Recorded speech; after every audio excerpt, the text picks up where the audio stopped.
There are only 9 psychiatric hospitals in Nigeria. 9. 9 government psychiatric hospitals in Nigeria. A country of almost 300 million people has 9 psychiatric hospitals. 9.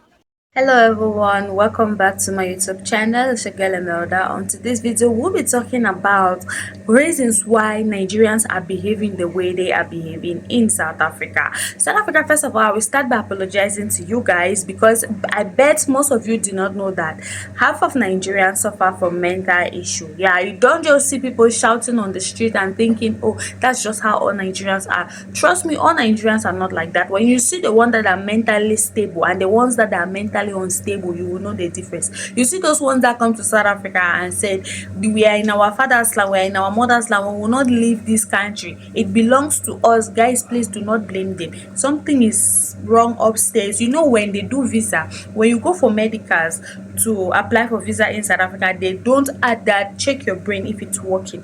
So that is why you see so many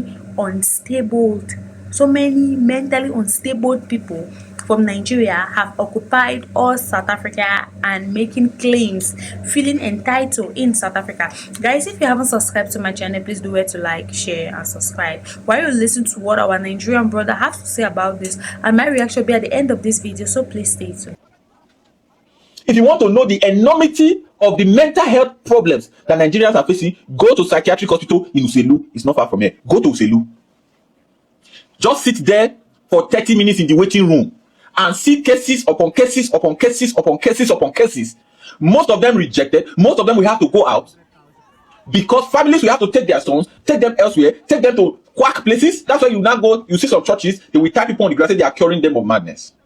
A purely psychiatric problem, we have spiritualized it. They are flogging them there every day. You see traditional healing homes with no regulation. They tie people down and flog them. Something that injection can save. You are praying for 1 year for it. When we tell people that government is that important in your life, the madness, that the prevailing pandemic of madness in Nigeria today, people say, don't call it madness, call it mental health problem. No, it's not mental health problem. It's called madness, psycho. The psychiatric problems that are prevalent in Nigeria today are largely tied to abuse of drugs. Who has the duty to stop the abuse of drug? Government. NDLEA have the duty to stop the abuse of drugs. NDLEA have the duty to stop the sale of Canadian Loud, to stop the sale of Colos, to stop the sale of Ice, to stop the sale of Refnor, Stramadol, Coco Samba, and all the other things that people are taking today that are driving them crazy. The government that is supposed to stop the sale of this hard substance cannot. And when you run mad from abusing those substances, the government does not even have hospital to treat you. The government that is supposed to stop the sale of these things cannot. But when you now run mad because those things are readily available for you to buy, the government does not have the hospital to treat you. It is called double jeopardy. So when some of us are talking about government, we are talking about politics, we are talking about policies, we are talking about interest of the people. Some of you see it as crude. There are only 9 psychiatric hospitals in Nigeria. 9. I think the biggest reason why a lot of Nigerians don't take mental health seriously and are walking around with all sorts of undiagnosed mental health problems is because when the typical Nigerian thinks of mental illness, we always think of like the most extreme cases. We think of depression, schizophrenia, the urge to unalive yourself. I can't say the actual word here. And of course, we're always so quick to like rebuke these extreme cases. You know, most Nigerians say, oh, I'm not depressed, I'm not suicidal, I'm not this, I'm not that. But what you have to understand is that looking at mental illness in that light is the same thing as saying that, like, if I tell someone I'm sick, the first thing that comes to their mind is I have cancer. Whereas I can be sick for a multitude of reasons. I could have a fever, I could have a cold, I could have malaria, I could have typhoid, I could just have sore throat. And these are not illnesses that we feel weird about. You know, like if you have a cold, you take Procode or something. If you have malaria, you take malaria drugs. Like if you have stomach ache, you take like Buscopan or Flagyl or whatever you take. But yet, for some reason, we don't see mental illness this way. We only think about the extreme cases. But there are so many types of mental illnesses that the average person can easily have. There's bipolar disorder, there's BPD, you might be in a state of functional freeze, You might have a dysregulated nervous system. There's all sorts of psychosis, whether it's religious psychosis, it could be relationship psychosis. You know, there are different types of anxiety disorders, there are adjustment disorders, there are obsessive disorders. There's PTSD. So many people have PTSD, they don't even know. So many people are still suffering from one or two little things that like happen maybe in their childhood or even like in a relationship in the past, and they don't even know. People have loved ones that have passed and like they just carried on with their lives, like no therapy, nothing, they're just fine, they just carried on. Having a loved one that has passed, or like having certain things happening, like serious things happen in your life, right, that have the potential to mess you up mentally, and probably has, and you just carry on with your life without like any form of like therapist or seeing a psychologist, is the same thing as getting into like a very ghastly car crash, right? And you have all sorts of injuries, fractures and everything, and you just go to work the next morning. You don't go to the doctor, you don't get checked out, nothing. You just go to work and like you expect to function. So many of us can't function properly in everyday life, in society, not because like your village people are doing you, or because you're lazy, or because like you have one, like you're not serious.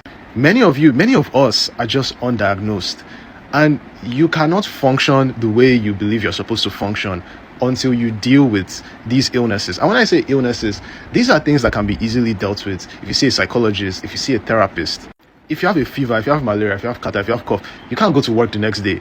You take leave, you deal with that it's an illness, you deal with the illness. If you have a fracture on your hand, you deal with it, it's an illness. A lot of these undiagnosed mental illnesses that we have as Nigerians are fixable, but we have to first of all acknowledge that like many of us are mentally ill, and mental illness does not mean the most extreme. It does not mean you're mad and like you're running around in the streets. That's not what it means. But we have to first acknowledge it and address it. And it's not a matter of God forbid. You don't pray and fast for malaria. You're not going to see your pastor for malaria. You go to the hospital or you go to the pharmacy. We need to do the same for our mental health. You cannot pray away mental health issue. Even the most devout Christians go to pharmacies. They go to doctors and everything. The reason why so many of us might be stuck in the same place in life, it most likely might be a mental health issue. You might look around you and see everyone moving forward and like you can't seem to do the same. It most likely could be a mental health issue. So I don't know, maybe get it checked out or something. So guys, what do you all think about the video you just watched? I did this video because a South African came under my comment section, and he was the one that told me I didn't know that this is how my country is. So I went online to do my research, and I saw that what this South African was saying is true. Guys, do you know that we don't even have mental health hospital? We don't have hospital. We don't have a psychiatrist in Nigeria. As big that means Nigeria is made up of 200 million people. We don't have up to 10. What is 10? We don't have up to 8 psychiatric hospital in Nigeria. We don't have it. And you people want to come and compare yourself with South Africa. Have you walked on the street of South Africa and see any mad person there? No, because they value the well-being of their patients. We have so many that the hospitals have even refused to take them in. So many of them. And majority of those ones the ones that think, oh, they are right upstairs. You see them taking visa now to South Africa.